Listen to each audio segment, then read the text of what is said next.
Hello বন্ধুরা, welcome to my সিয়া মামা channel. তোমরা সবাই কেমন আছো?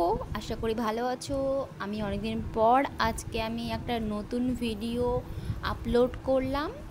সেটা হলো আমার সুজি বানানোর ভিডিও।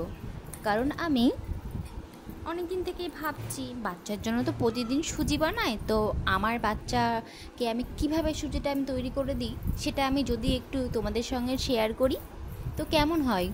তাই ভাবলাম আর দেরি করা নয়, এবার শুরু করে দিই।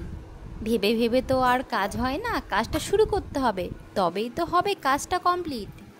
আর তোমাদেরকে আমি একটা কথা বলে রাখি, তোমরা অনেকেই তো আমার বন্ধু হয়ে গেছো, কিন্তু তোমরা আমার লাইভে আসো না কেন, আমার লাইভ দেখো না কেন?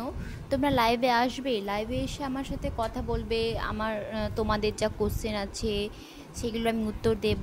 তারপর হচ্ছে তোমরা কী টাইপ ভিডিও চাও, বা আমার বাড়ি কোথায়, আমি কি করি, এগুলো যদি জানার থাকে তাহলে তোমরা সেখানে লাইভে আসবে, লাইভে এসে আমার সাথে গল্প করবে।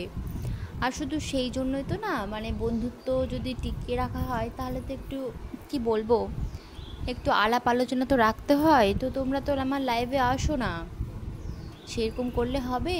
লাইভে আসবে, তোমরা আসবে, গল্প করব।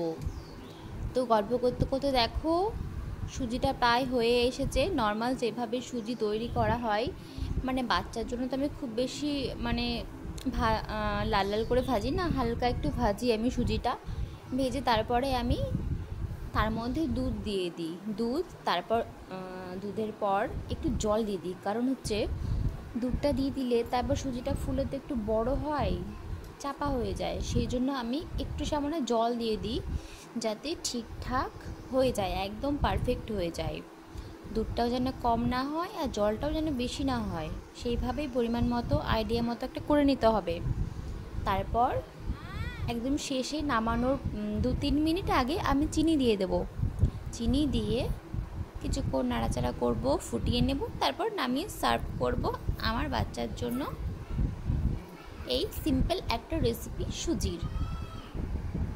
আর বন্ধুরা, আমি তোমাদেরকে বলছি, যারা যারা আমার চ্যানেলটিকে সাবস্ক্রাইব করোনি, নতুন দেখছো, আমার ভিডিওতে এসে নতুন দেখছো, শর্ট দেখছো বা বড় ভিডিও দেখছো বা এই ভিডিওতে এসে দেখছো, তাদেরকে বলছি প্লিজ চ্যানেলটা সাবস্ক্রাইব করে দিও। একে অপরের পাশে থেকে সবাই যেন ওপরে ওঠে সেই চেষ্টাই করে যেও।